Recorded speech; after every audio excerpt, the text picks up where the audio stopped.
here. Now, the card that comes out,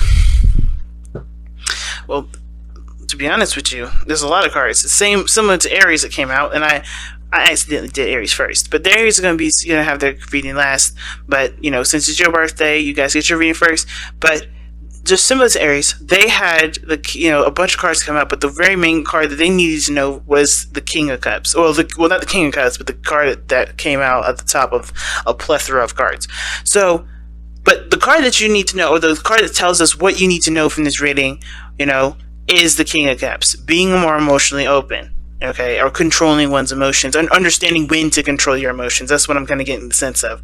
Because when it's important to know when to control those things, but not to overly control them. Because I think, Taurus, you had a tendency, especially last year, before Uranus, well, definitely before and after Uranus went into your sign, there's been a lot of ups and downs regarding your emotions, and it's been hard to figure out when it's acceptable to burst out and, be your emotional self, and then when not to. But then at the same time, I kind of get the sense for a lot of y'all, it's really when to bust out and be yourself, when to express those emotions, when to let people know, let people in and be vulnerable.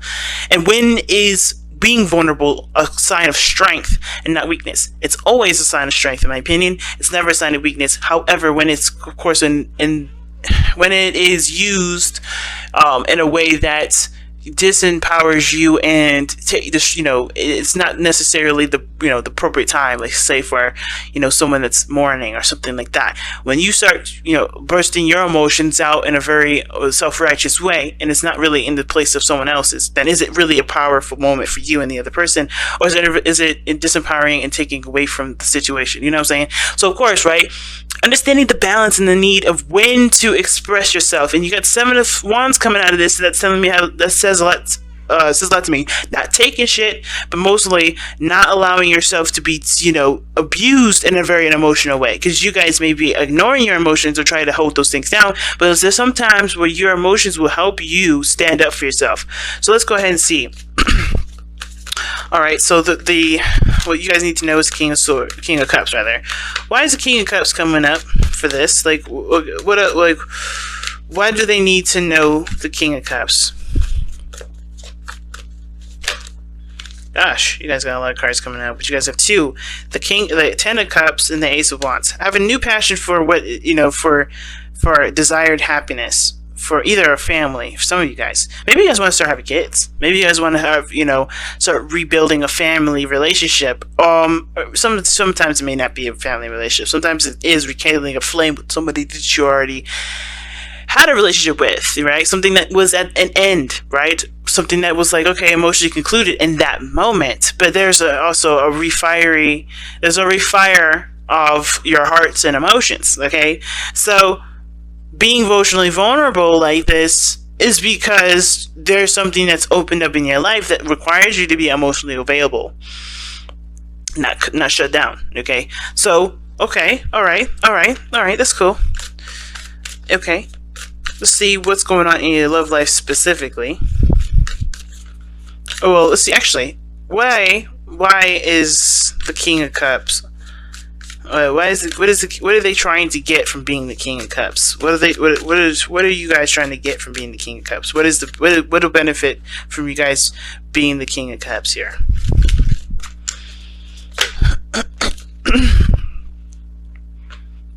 Two of Swords. Okay, like I was saying before, making the hard decision between being emotionally available and when not to be emotionally available, when to be logical and detached.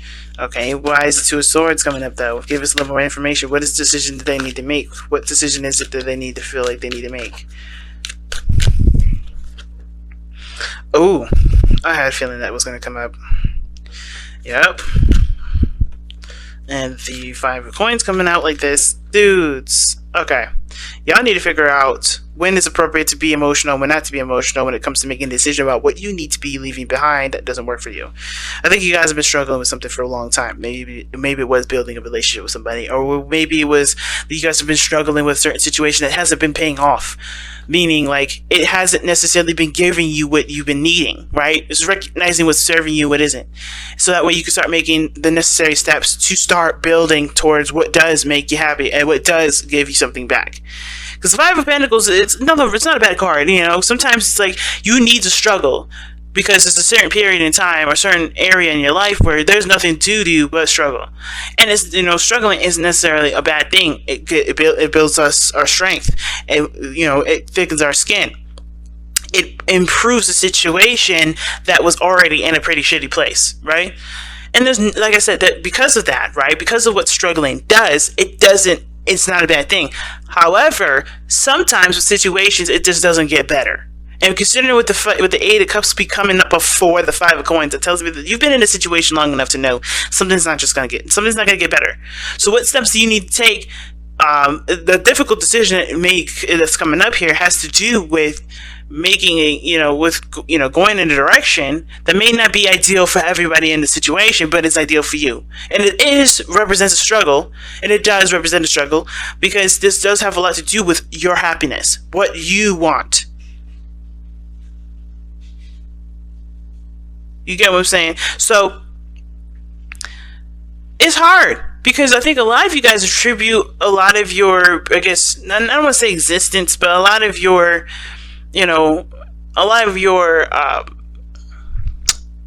your moral code to consistency, stability. But I feel like that has been sacrificed. What you had to sacrifice was your emotional stability, emotional, well-being, what you want. A lot of that, that is just the biggest sacrifice, what you want. Because I feel like for a lot of you guys, what's most important for you guys has been to make sure that everyone else is stable, everyone else is good. This is about you now. This is about, where you can feel safe, where you can be emotionally vulnerable, who accepts you and who doesn't, and what areas need to be let go of, what areas need to be left behind in order for you to achieve that happiness. But also, I feel like this is actually to bring back your fire. Because some of you guys may have let that fire die. Because maybe if you guys like, well, you know what? My responsibilities are way more important. Way more important than what makes me happy. And now you're in that conflict because you have something that's right in front of you that you want. And now you're kind of torn between two areas. Like, okay, this is what I want, but this is what I've been doing for a long time. Do I continue to struggle and continue to go down this path where I know I'm not going to be happy? Because obviously, no matter what you've done, it still has ended up a certain way. Or am I going to, put myself in the situation to get to where I want, but end up sacrificing what I've been holding down for some time now that has already been struggling to keep up? It's very weird that that's interesting to me, because, this reading already is giving me vibes of empowerment. Like, you guys are ready to start going after what it is that you want because you realize that other people are never going to appreciate what you want until you start doing it, right? I feel like a lot of you guys are like, okay, in order for me to be happy, I have to start going down that direction. I have to start treat myself that I'm important. I have to treat myself like I treat everybody else. No longer allowing other people, okay, to dictate where your life is going to go. You have to start making that breakaway. You gotta start, no longer blurring the lines of emotional needs and responsibility and start separating the two, right? And which one is the most important to you, right? That's the hard part. Now, I think a lot of this, I have a feeling here too that a lot of you guys are looking for a universal truth here. Like, which is the best option to go? Should I go for my heart or should I go for what I'm responsible for? Fortunately, because it's not unfortunate that you have to make this decision on your own. The problem that everybody has is that, the scarier option is usually the best option, but they always go for the safest option, which never gets them and never helps them go in the direction that they need to go. You have to start taking risks. You have to start doing things that make you uncomfortable for the temporary, but end up making you happy for the long term. And what does that mean? That means putting yourself first. That doesn't mean you become inconsiderate and selfish in the sense of not looking at what other people need, or not looking in the sense of stepping all over people's toes just to get what you want. But mostly consider yourself so you can be more considerate of others. Not this sense like I'm saying, I think you guys have always been very considerate. I think you guys have been overly considerate. But the problem here has to do with you not considering yourself, putting other people's needs first, and therefore just not being all around wholesome. You know what I'm saying? So, I'm gonna go ahead and how is this affecting your love life, y'all? How does this affect your love life? Oh, you have two cards with this again. The Six of Swords came up first, and then the Four of Swords. How is affecting your love life? How this King of Swords, King of Cups, is affecting your love life right now? Well, it's keeping you from moving on. I think you guys are stuck in a paradox. Like it's a disaster. Like it's a constant thing. It's a constant state of inactivity. I think you had a lot of time to think on it, the Four of Swords. But how this is affecting your love life here, it's not moving forward. Oh, well, excuse me, how you haven't been, how the focus, I think the focus for some of you guys that haven't been really looking at what you guys want, it hasn't been going nowhere. For those of you that have been, focusing on what you want, you're starting to be able to move forward. You're starting to see different horizons, right? You're starting to recognize that there are other things out there better than the situation that you've been putting up with. Whether this is an abusive relationship, regarding with whoever, right? This could be with your current partner. This could be in regards to family, because the Ten of Cups is a family card too. So I don't know if you guys have been having a really unhealthy relationships with family, and your obligation to to meet those needs or meet that expectation of what your family put on you has no longer it's not healthy for you. It's not making you feel good about yourself, right? And therefore it impacts your relationships. It either makes you leave them prematurely, or makes you, or you may feel like you move on, or you have to leave that behind because ultimately, that's not what your family wanted. But you hung up on that. You're hung up on whatever you left on because you weren't finished with it. Or maybe there's a certain area in which you do want to move forward in, but it's been hard to do it because, there's a lot to consider regarding what that will mean for you and people that you attribute to being in your family. You got a lot of fire, and this has to do with what makes you happy. With the people that truly want to support you and make you happy. I feel like the biggest thing is realizing who has your back, who truly is supporting you. And filtering out the network of support and the real network of support, and not just kind of taking anybody's face, taking anybody by their title. If that makes sense. Really seeing how they affect you emotionally and attributing to that towards, where you go or how you continue to entertain this person in your life, or entertain the people in your life, entertain the flow and the treatment and so forth. But most importantly, it's about putting yourself and your needs and your desires first, especially if you haven't been. Now, for some of you guys, because I'm trying to read this a different way here, because this story may not resonate with everybody. But for some of you guys, the reason why the King of Cups is coming up for you guys has to do with perhaps being more emotionally available for partner. Or being more emotionally attuned to what you need. Or maybe this has to do with healing yourself from a situation that ended in the past and getting your fire back. Because perhaps you've been in a very subdued state for a long time. I mean, you've been numb. You've gotten yourself to a place where you've been numbed up. Because every time I see the King of Cups, I'm like, all right, is somebody letting the air flow or letting that river flow? And I was talking to a Taurus about what breaking means, what breaking someone, what that definition means, and how that happens in so many different ways. You heal by busting through the blockages that come up through the passage of your life, right? We always create little stoppers in our flow, or the flow of our chi, usually because that is what either society wants. That's how we were taught. That's what showed us to be more stable and more consistent and keep us from feeling pain. But that also keeps us from feeling passion. Sometimes those blocks keep us from feeling passion. Those blocks are not healthy boundaries that help us to create the burning fire that creates so much beautiful things. And you have that. You have the fire. But what is it blocking that power? And what does breaking mean? Breaking doesn't have to be an aggressive standpoint. Being in a position of not making a decision or not taking action because you don't want to go through that period of breaking somebody, that's not really for you to decide. You have to make sure that what you're doing is healthy for you, and that's it. You can't think about someone else. You can't think about anyone else, because if you can't even think about what you need and think about your own desires, right? How are you in any position to be able to make sure or figure out what's best for someone else? right? So you have to make a decision, even if that does break the other person. And that break doesn't have to be aggressive as hell, right? That break can be graceful, it could be sweet, it could be gentle. But you have to show, but really breaking is, to break, like I said to the Taurus that I'm referencing, is the river is breaking the dam that keeps the river from flowing. What isn't making your river flow? What dam is stopping you from being able to achieve what you want? What things do you have to move on from? What things do you have to move on from that's put you in a state of, of numbness?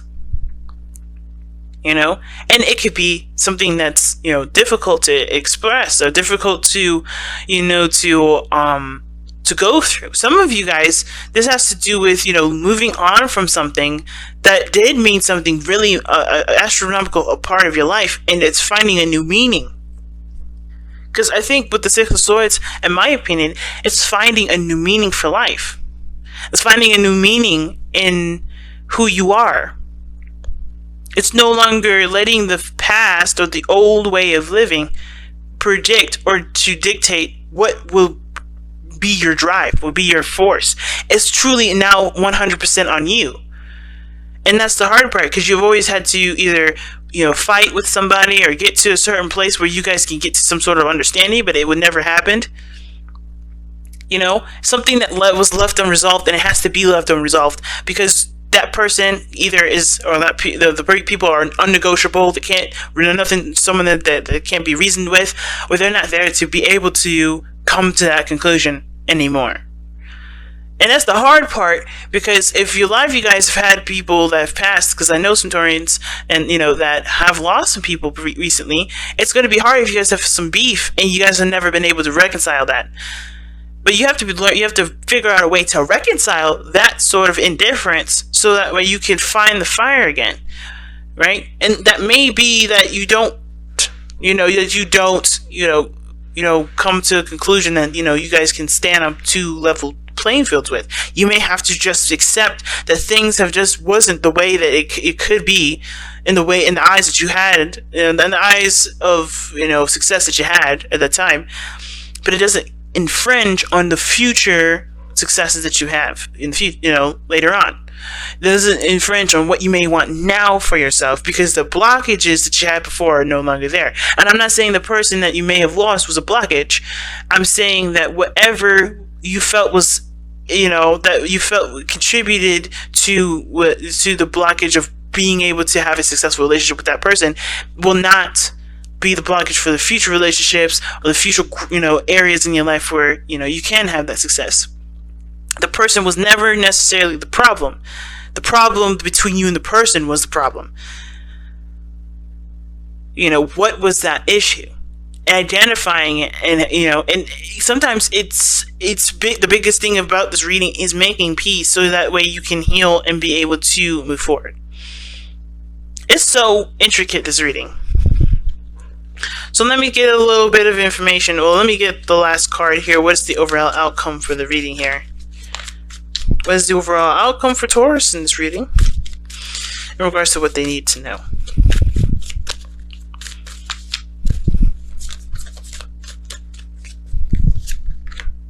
Three of Cups. Wow, the card of reunion, the card of fun and happiness. It's a small, sample of happiness, but it's joy. I feel like, because these people are celebrating. This is a card of celebration. Now, for those of you that have lost someone, or this has something to do with a situation coming to an end with the Ten of Cups, right? Celebrate the life that it had in a way that that encourages future, how do I put this? Like future growth, future success, right? The Three of Cups, the outcome doesn't have to necessarily mean that you celebrate the life of, or the journey that was before. But I feel like it's, the Three of Cups talks about, you connecting with people of like minds, connecting with people that are like very similar to you, that are becoming more awake to what they need and what they want, and being aware that they have the power to make those things happen. The King of Cups is passive, the most passive king out of all of them, but he still is avid about going for what makes him feel good, right? He'll always put himself in a position in which he feels the best. And I feel like with 3 cups coming up like this, I feel like you're going to, connecting with people that are, that are similar to you will help you to figure out what your best decision is regarding either leaving something behind, like the 8 of Cups is saying, or, figuring out what you're no longer interested in putting up with. Figuring out through the situation that you've been through already, figuring out what it is your tolerance level, figuring out what your new boundaries are, and you either start making progress in relationships that have been struggling for a while, and really, putting in either a college try, which I don't believe you guys haven't been, but like figuring out figuring out if something serves you and what doesn't, and start making progress in what areas that do benefit you and what do serve you. No longer putting effort in something that doesn't. Follow the moon. Okay, trust your intuition. That's the card that comes out. The King of Cups is very good with that too. He's very intuitive. Very intuitive. And the reason why and how he's intuitive is by looking at his emotions and looking at what he wants and looking at how he feels in every moment, in every situation. He's on top of his emotions. He doesn't let them get the best of him, and he doesn't hold them back either. Is knowing the importance of of the flow, understanding the flow. Okay, and I feel like the moon is never. I would say this too, guys, because I think the biggest thing that you guys are gonna have to face right now for the next 8 years is that you're gonna be facing the moon a lot, and it's a really weird. Okay, sorry about that if you guys hear that in the background. What the hell is going on? But anyway, the moon, I know the Uranus is not the moon, but the Uranus is very similar to it in the sense of you can never predict what's going to happen. But it doesn't mean that you can't create beautiful things from unexpected events. You can't be graceful in an unexpected event. That doesn't mean any of that. You can be all those things. You can do the best that you can. You can grow in astronomical ways. You could be successful.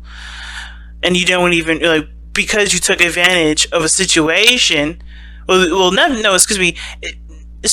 could be successful because you are prepared to handle unexpected things.